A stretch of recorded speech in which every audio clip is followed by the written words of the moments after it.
পর্বে কেপ ভার্দের মুখোমুখি হয়েছে আর্জেন্টিনা। মেসিদের খেলা দেখতে হার্ড রক স্টেডিয়ামে দর্শকদের উপচে পড়া ভিড়। আলবিসেলেস্তেদের ম্যাচ নিয়ে উন্মাদনা বাংলাদেশেও। এই মুহূর্তে মায়ামিতে আছেন সহকর্মী সাজিদ মুস্তাহিদ, ঢাকা বিশ্ববিদ্যালয়ে আছেন জিহাদ আল হাসান ও স্বপন আহমেদ, রাজশাহীতে সাইফুর রহমান রকি, বরিশালে অপূর্ব অপু এবং চট্টগ্রামে পার্থপ্রতিম বিশ্বাস। বিস্তারিত জানাতে সরাসরি শুরুতেই যাচ্ছে সাজিদের কাছে। সাজিদ,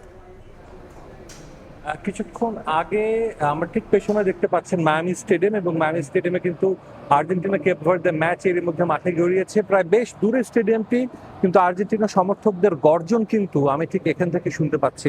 এই ম্যাচে পরিষ্কার ফেভারিট হিসেবে মাঠে নেমেছে আর্জেন্টিনা ফুটবল দল। তারা ডিফেন্ডিং চ্যাম্পিয়ন, গ্রুপ পর্বে তারা শতভাগ ম্যাচে জয় পেয়েছে। ডেফিনেটলি কেপ ভার্দের বিপক্ষে তাদের ম্যাচটা খুব একটা কঠিন হওয়ার কথা না, প্রথমবারের মতো তারা বিশ্বকাপ খেলতে এসেছে। কিন্তু দলটা কেপ ভার্দে, তারা গ্রুপ পর্বে উরুগুয়ে, সৌদি আরব এবং স্পেনের মতো তিনটি দলকে আসলে যারা বিশ্বকাপে আগে খেলেছে, এবং স্পেন সাবেক চ্যাম্পিয়ন, উরুগুয়ে দুইবারের চ্যাম্পিয়ন, তাদেরকে রুখে দিয়ে তারা জায়গা করেছে, যে কারণে কিন্তু তাদের মোটেও হালকাভাবে নিচ্ছে না। এই ম্যাচে কিন্তু দুই দলই বেশ কিছু পরিবর্তন এনেছে একাদশে। আমরা জানি আর্জেন্টিনা সবশেষ জর্ডানের বিপক্ষে ম্যাচে তাদের বেশ কয়েকজন খেলোয়াড়কে রেস্টে রেখেছিল। 9 জন খেলোয়াড়কে আসলে তারা সেই ম্যাচটিতে লিওনেল স্কালোনি বিশ্রামে রাখেন, এবং এরপর আজকের ম্যাচে কিন্তু অস্ট্রিয়ার বিপক্ষে যে একাদশ নিয়ে মাঠে নেমেছিল, যেটা আমি আরো 2-3 দিন আগে এই মায়ামিতে যেদিন আর্জেন্টিনা দল আসে সেদিনই বলেছিলাম, একটা সূত্রের মাধ্যমে খবর পেয়ে, যে কোন একাদশকে মাঠে নামাতে পারেন লিওনেল স্কালোনি, ঠিক সেই একাদশটি কিন্তু মাঠে নেমেছে আর্জেন্টিনা ফুটবল দল। এবং কেপ ভার্দেও প্রায় 6টি পরিবর্তন এনে আজকে দল মাঠে নামিয়েছে। একজনের কথা বলতেই হয়, তিনি লিওনেল স্কালোনি।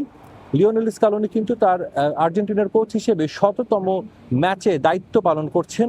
নিঃসন্দেহে মাইল ফলকের এক ম্যাচ, তিনি চাইবেন এই মাইল ফলকটা জয় দিয়ে স্মরণীয় করে রাখতে। এবার একটু বলতে চাই মায়ামির আবহাওয়া নিয়ে। আমার ঠিক পেছনে আকাশ দেখা যাচ্ছে, ঘন কালো মেঘ করেছে, এদিকের আকাশেও একই অবস্থা। আধা ঘন্টা আগেও কিন্তু প্রচন্ড রোদের তাপ ছিল, আমরা আসলে এখানে টিকতে পারছিলাম না রোদের মধ্যে, রোদের তাপের জন্য। তবে একটা পূর্বাভাস ছিল যে ম্যাচ শুরু হওয়ার পর বৃষ্টিপাত হতে পারে, বজ্রসহ বৃষ্টির কিন্তু সম্ভাবনা রয়েছে এই ম্যাচ চলাকালীন। যদি ম্যাচ চলাকালীন স্টেডিয়ামের রেডিয়াসের 13 মাইলের মধ্যে যদি কোনো আসলে বৃষ্টিপাত হয়, তবে কিন্তু সেই ম্যাচ আসলে বন্ধ হয়ে যাবে, ম্যাচ বন্ধ করে দেওয়া হবে। ম্যাচ বন্ধ করে দেওয়া হবে যতক্ষণ পর্যন্ত না আবার বজ্রপাত বন্ধ হয়, ততক্ষণ পর্যন্ত ম্যাচ বন্ধ থাকবে। মিনিমাম 30 মিনিটের জন্য কিন্তু আসলেও ম্যাচ বন্ধ থাকবে বলে আমরা জানতে পেরেছি। একটু আগে, কিছুক্ষণ আগে স্টেডিয়ামের দর্শকদের গর্জন শুনতে পেলাম। নিশ্চিতভাবে হয়তো বা বলটা লিওনেল মেসির পায়ে ছিল, অথবা কোনো একটা আক্রমণে গিয়েছিল আর্জেন্টিনা দল। ম্যাচের ঠিক আগে কিন্তু আমি দেখেছিলাম যে গ্যাব্রিয়েল বাতিস্তুতা কথা বলছিলেন। তিনি কিন্তু বলেছেন আর্জেন্টিনা দলকে ধৈর্য ধরে খেলতে, কারণ এই ওয়ার্ল্ড কাপে সবচেয়ে কম গোল যারা হজম করেছে গ্রুপ পর্বে, তাদের মধ্যে একটি দল কিন্তু এই কেপ ভার্দে। তারা অন্য দলগুলোর মতো তাদের ডিফেন্সে নেই বড় কোনো তারকা, তাদের গোলরক্ষকও কোনো তারকা ছিলেন না। যদিও স্পেনের বিপক্ষে এক ম্যাচ খেলে তিনি রাতারাতি তারকা বনে গেছেন, তবে গ্যাব্রিয়েল বাতিস্তুতা তিনি একজন স্ট্রাইকার ছিলেন, বাতি গোল নামে যিনি আসলে পরিচিত বিশ্বব্যাপী তার সমর্থকদের মাঝে। সেই গ্যাব্রিয়েল বাতিস্তুতা বলেছেন আর্জেন্টিনার স্ট্রাইকার যারা আছেন আজকে ফ্রন্ট থ্রিতে খেলছেন, লিওনেল মেসি, লিসান্দ্রো মার্টিনেজ এবং থিয়াগো আলমাদা, তারা কিন্তু চাইবেন যে একটু ধৈর্য ধরে তারা এই গোলটা করতে। আরেকটা বিষয় জানাতে চাই, আজকে কিন্তু স্টেডিয়ামে অধিকাংশ সমর্থক যারা মায়ামির লোকাল, তারা কিন্তু আর্জেন্টিনাকে সমর্থন করছেন। আমরা অনেককে দেখেছি ইন্টার মায়ামির জার্সি পরে আসতে, কারণ লিওনেল মেসি এখানকার স্থানে। একই সঙ্গে বলতে চাই, এই মাঠে কিন্তু এখন অবস্থান করছেন ডেভিড বেকহাম, যিনি ইন্টার মায়ামি ক্লাবের মালিক। তো আমার কাছে আপাতত এই ছিল সবশেষ খবর। পরবর্তীতে আবারও জানিয়ে দেবো ম্যাচের সবশেষ আপডেট। এখন চলে যাব ঢাকা বিশ্ববিদ্যালয়ের টিএসসিতে, সেখানে আছেন সহকর্মী জিহাদ আল হাসান।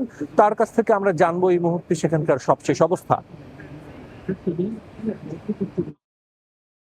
যুক্তরাষ্ট্র থেকে বিশ্বকাপের খবর সেটি জানাচ্ছেন, যে বিশ্বকাপের উন্মাদনা আমাদের দেশেও ছড়িয়ে পড়েছে। ঢাকার টিএসসিতে আর্জেন্টিনা ম্যাচের সেই খবর আমি জানাবো, এবং দর্শকরা যেভাবে আসলে আর্জেন্টিনা ম্যাচটি টিএসসিতে উপভোগ করছেন উচ্ছ্বাস এবং উন্মাদনা নিয়ে, দর্শকরা কিন্তু দারুণ ভাবে একটা এখানে অ্যাটমসফিয়ার তৈরি করেছেন ঢাকা বিশ্ববিদ্যালয়ের টিএসসি প্রাঙ্গণে।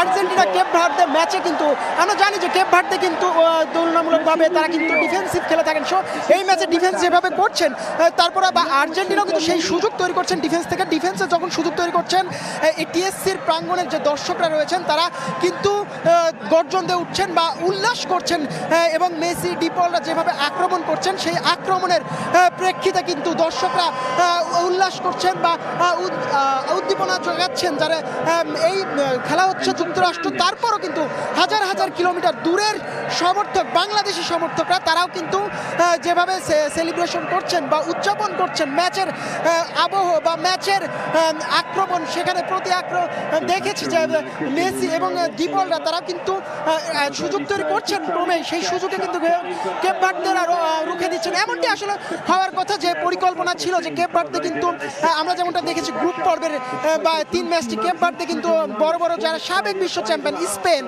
উরুগুয়ের মতো এবং যেই সৌদি আরবের কাছে গত বিশ্বকাপে আর্জেন্টিনা হেরেছিল, সেই সৌদি আরবের কিন্তু কেপ ভার্দে ড্র করেছে, রুখে দিয়েছে। এবং এই ড্রয়ের পরে কিন্তু আর্জেন্টিনা সমর্থকদের একটু বুক দুরু দুরু করতেই পারে, কারণ কেপ ভার্দে যেভাবে আসলে তারা ডিফেন্ড করেন বা প্রতিপক্ষকে রুখে দিচ্ছিলেন সব গ্রুপ পর্বের ম্যাচে, তো এই ম্যাচটিও একটু দ্রুত ভয় করছে। তবে আর্জেন্টিনার ফ্যানরা কিন্তু মোটেই আসলে, আমরা কথা বলেছি, আর্জেন্টিনার ফ্যানরা কিন্তু মোটে হতাশ হচ্ছে না বা আশা হারাচ্ছে না। তারা দারুণভাবে কিন্তু দারুণভাবে যেভাবে উদ্দীপনা করছেন এবং তারা কিন্তু আত্মবিশ্বাসী যে এই ম্যাচটি জিতে রাউন্ড অফ 16 নিশ্চিত করবেন। রাউন্ড অফ 32 তারা কোনোভাবে বা পা ফসকানো বা যদি বলি যে অনেকে বলে যে পশা শামুকে পা কাটবে না আর্জেন্টিনায় বিশ্ব চ্যাম্পিয়ন যারা এসেছে এবার যুক্তরাষ্ট্রের উত্তর আমেরিকা বিশ্বকাপে যারা এসেছেন শিরোপা ডিফেন্ড করতে, সেই শিরোপা ডিফেন্ড করে কিন্তু তারা এবার চ্যাম্পিয়ন হবার বা শিরোপা ধরে রাখবেন। এমনকি লিওনেল, এই ম্যাচের কথা যদি বলি যে এই ম্যাচটি লিওনেল মেসির হোম গ্রাউন্ড ইন্টার মিয়ামিতে খেলে থাকেন লিওনেল মেসি এবং ডিপল, সেই মিয়ামি হার্ড রক স্টেডিয়ামে কিন্তু নেমেছেন এবং সেই আত্মবিশ্বাসটা বেশি আছে। আরেকটু কথা যদি বলি, লিওনেল স্কালোনি, যার কথা না বললে নয়, আর্জেন্টিনা দলের যে কোচ, সেই কোচ কিন্তু এই ম্যাচ দিয়ে 100তম ম্যাচে মাঠে নেমেছেন। তো এই যে রেকর্ডময় ম্যাচ, সেই ম্যাচটা লিওনেল মেসিরাও কিন্তু চাইবেন যে তাকে যেভাবেই হোক এই গুরুত্ব স্মরণীয় করে রাখতে, একটা জয় উপহার দিয়ে এবং বিশ্বকাপ তারা যেভাবে শুরু করেছেন, 3টি ম্যাচ জিতেছেন, সেই জয়ের ধারাবাহিকতা আর্জেন্টিনা ধরে রাখবে এবং তারা ফাইনালে পৌঁছাবে। সমর্থকরা বলছেন যে এই ম্যাচে আসলে হারানোর সম্ভাবনা খুবই কম বা অঘটন ঘটতে পারে যে কোনো বিশ্বকাপে, যেমন হতেই পারে, তবে অঘটন না ঘটার সম্ভাবনা সব থেকে বেশি বলছেন আর্জেন্টাইন সমর্থকরা। আমরা যেমনটা দেখেছি যে আকাশের অবস্থার কথা একটু বলি যে আকাশে কিন্তু মেঘলা আকাশ ম্যাচের শুরুর আগে। মহসিন হল মাঠ কিন্তু পরিপূর্ণ হয়ে গেছে। আমার সহকর্মী যদি আপনাদের দেখানোর চেষ্টা করে যে এই মুহূর্তে কত দর্শক আসলে এই ঢাকা বিশ্ববিদ্যালয়ে যে মহসিন হলের মাঠ রয়েছে সেখানে উপস্থিত হয়েছে, নিশ্চয়ই দেখতে পাচ্ছেন প্রত্যেকের গায়েই কিন্তু আমরা জার্সি দেখতে পাচ্ছি, অর্থাৎ আর্জেন্টিনার চিরচারিত যে জার্সিটি আমরা দেখতে পাই সেটি এখানে রয়েছে। এবং এখানে কিন্তু শুধু যে এক বয়সী মানুষ তা কিন্তু নয়, বিভিন্ন বয়সী মানুষ আমরা দেখতে পাচ্ছি যে 5 বছর থেকে শুরু করে একদম 60 বছর পর্যন্ত যারা বয়োজ্যেষ্ঠ রয়েছেন তারাও কিন্তু এই মেসির জাদুকরী খেলা দেখার জন্য এখানে উপস্থিত হয়েছেন। এবং খেলা শুরু হওয়ার সাথে সাথেই যখনই আসলে জায়ান্ট স্ক্রিনে মেসিকে দেখানো হচ্ছে তখনই কিন্তু এখানকার যারা দর্শক রয়েছে তারা কিন্তু উল্লাসে ফেটে পড়ছেন এবং তারা প্রত্যাশা করছেন যে আজকের ম্যাচে তারা বড় একটি জয় পাবে এবং পরবর্তী যে পর্বটি রয়েছে সেখানে উত্তীর্ণ হবে। যেহেতু গত গ্রুপ পর্বে আসলে আর্জেন্টিনাকে হারাতে পারেনি, অর্থাৎ ডিফেন্ডিং চ্যাম্পিয়ন হিসেবেই তারা এখন পর্যন্ত উঠে এসেছে এবং যে দলের সাথে আসলে খেলা হচ্ছে কেপ ভার্দে, তারাও কিন্তু এখন পর্যন্ত ড্র করেই আসলে এই পর্বে উত্তীর্ণ হয়েছে। অর্থাৎ আর্জেন্টিনা ফেভারিট থাকলেও প্রতিপক্ষকে কিন্তু এখানকার যারা দর্শক রয়েছে তারা কোনোভাবেই ছাড় দিচ্ছেন না, অর্থাৎ তারা বলছেন যে কোনোভাবেই আসলে তাদেরকে ছাড় দেওয়া হবে না, অর্থাৎ তারা বড় জয় নিয়ে মাঠ ছাড়বেন এমনটা এখানকার দর্শকরা প্রত্যাশা করছেন। আমরা 2-1 দর্শকদের সাথে একটু কথা বলতে চাই, যদি এরকম দর্শক পাই আমরা, যেহেতু প্রত্যেক দর্শকই আসলে খেলার দিকে মনোযোগী বেশি হয়ে গেছেন।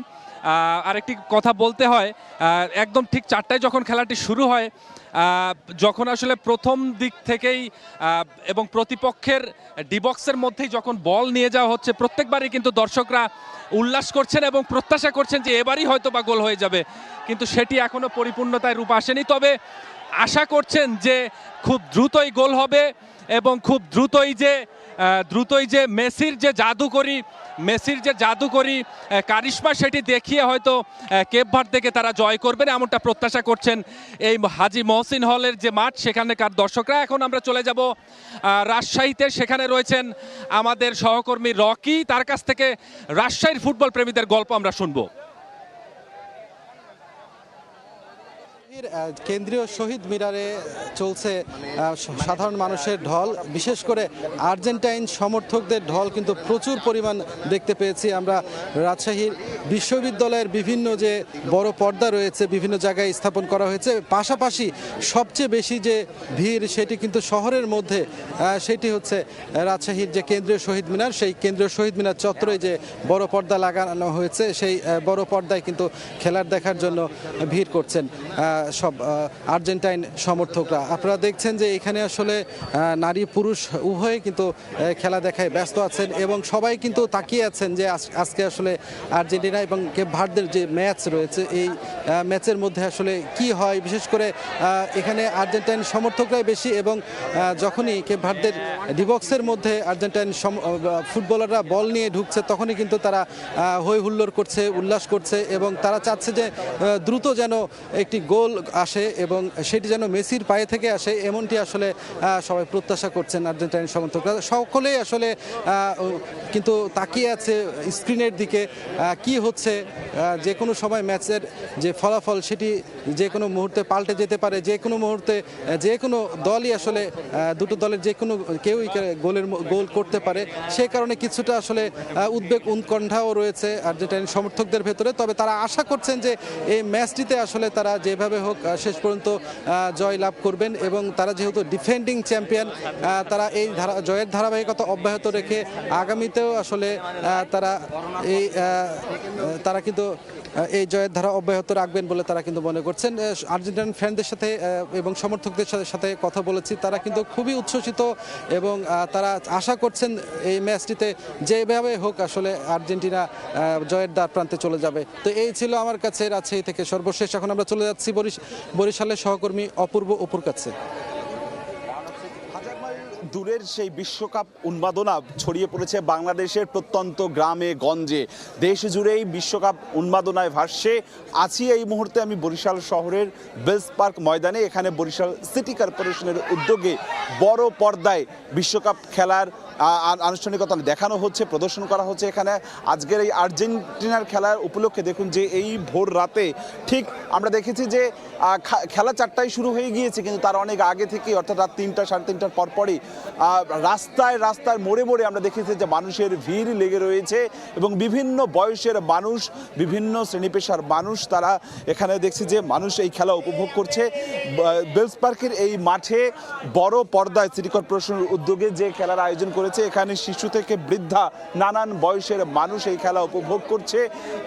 এই মাঠের বাইরেও আমরা দেখেছি যে বিএম কলেজ, বরিশাল বিশ্ববিদ্যালয়, হাতেম আলী কলেজ, সরকারি বরিশাল কলেজ সহ বিভিন্ন কলেজগুলোতে পাড়া মহল্লায় বড় পর্দায় এই খেলা প্রদর্শন করা হচ্ছে। কেউ ব্যক্তি উদ্যোগে, কেউ সম্মিলিতভাবে বন্ধু বান্ধব মিলে সবাই এই খেলা উপভোগ করছে এবং দেখুন যে কতটা উন্মাদ, কতটা হাসি খুশি, কতটা আনন্দ নিয়ে এই খেলা উপভোগ করছে এবং বিভিন্ন বয়সের মানুষ বেলস পার্কের এই মাঠে চোখ যতদূর যাচ্ছে ততদূরই দেখছে যে মানুষের ভিড় রয়েছে এবং এখানে যে পুরুষের পাশাপাশি নারীদের উপস্থিতিও কিন্তু চোখে পড়ার মতো। বিভিন্ন বয়সের নারীরাই কিন্তু খেলা এই উপভোগ করছে এবং আনন্দঘন পরিবেশে তারা চাইছে যে আজকের এই খেলায় আর্জেন্টিনা জিতুক। সেই আর্জেন্টিনা প্রেমীদের আমরা দেখছি যে আমরা বিভিন্ন বয়সের মানুষের সাথে কথা বলবো একটু। আপনারা দেখছি যে এই ভোর রাতে যে এসেছেন কেমন বা উপভোগ করছেন, কেমন লাগছে? ভালো লাগছে, আমাদের খুব ধন্যবাদ আমাদের সিটি মেয়রকে আমাদেরকে এই সুযোগ করে দেওয়ার জন্য। খুবই ভালো লাগছে, বাচ্চাদেরকে নিয়ে আসছি, ওরা খুব খুশি। এই যে নারীরা এত ভোরবেলাতে এই ভোর রাতে এসেছে, আসতে কোনো সমস্যা হয়েছে কিনা, খেলাটি কেমনভাবে উপভোগ করছেন, আপনারা কি প্রত্যাশা করছেন আজকের এই দিনটিতে? আজকের এই দিনটা অনেক আনন্দের সাথে উপভোগ করছি, খুব ভালো লাগছে। বাচ্চাদেরকে নিয়ে এসেছি, এরা রাতে ঘুমায়নি, সবাই জেগেছিল, এদের নিয়ে আসতে পারে অনেক ভালো লাগছে। কে জিতবে আজকের এই খেলায়? অবশ্যই আর্জেন্টিনা। কেন আর্জেন্টিনা, কেন জিতবে? আমরা সবাই আর্জেন্টিনার সাপোর্ট করি। দেখুন আমরা সবাই আর্জেন্টিনা, মানে তাদের সবার চোখে মুখে যে হাসির ঝিলিক রয়েছে, সবাই চাইছে যে আর্জেন্টিনা জিতুক এবং সেই আর্জেন্টিনার সমর্থকরা এখানে তাদের জার্সি পরে কিংবা এই যে পতাকা কিন্তু গায়ে জড়িয়ে তারা শুভাশিস জানাচ্ছে আর্জেন্টিনার সমর্থকরা। আমার কাছে বরিশাল থেকে এতটুকু খবর ছিল। আমরা যেতে চাই চট্টগ্রামে রয়েছে সহকর্মী পার্থপ্রতিম বিশ্বাস, পার্থর কাছ থেকে জানবো সেখানকার এই আজকের এই খেলার উন্মাদনা। আমরা আছি নগরীর 2 নম্বর গেট এলাকায়। আর্জেন্টিনা ও কেপে ভার্দের খেলাকে কেন্দ্র করে কিন্তু আজকে এই নগরীর 2 নম্বর গেট এলাকায় পুরো জনসমুদ্রে পরিণত হয়েছে এবং আজকে এখানে যারা আর্জেন্টিনার সমর্থক রয়েছে তাদের সাথে একসাথে খেলা উপভোগ করছেন চট্টগ্রাম 10 আসনের সাংসদ সাইদাল নোমান। সেক্ষেত্রে আমরা দেখছি একসাথে কিন্তু এই সাংসদ থেকে শুরু করে সবাই কিন্তু দলীয় নেতাকর্মী থেকে শুরু করে এবং সমর্থক যারা রয়েছেন তারা সবাই মিলে কিন্তু একসাথে আজকে এই নগরীর 2 নম্বর গেট এলাকায় আর্জেন্টিনার খেলা উপভোগ করছেন, সেটি কিন্তু আমরা দেখছি। এবং অন্যদিকে শুধু এই নগরীর 2 নম্বর গেট এলাকায় নয়, নগরীর যে অন্যান্য এলাকাগুলো রয়েছে বিশেষ করে কাজীরদড়ি এলাকা থেকে শুরু করে চট্টগ্রাম বিশ্ববিদ্যালয় আরও বিভিন্ন জায়গায় কিন্তু আজকে বড় পর্দায় খেলা দেখার আয়োজন করা হয়েছে এবং আমরা দেখেছি ঠিক 2টা থেকে শুরু করে কিন্তু সবাই কিন্তু এখানে একসাথে এসে উপস্থিত হয়েছেন খেলা দেখার জন্য এবং সময় যত গড়াচ্ছে এবং আমরা দেখছি প্রচুর মানুষ কিন্তু এখানে এসে উপস্থিত হয়েছেন এবং আমরা দেখছি দলীয় এখানে যারা সমর্থকরা রয়েছেন সবাই কিন্তু দূর দূরান্ত থেকে এখানে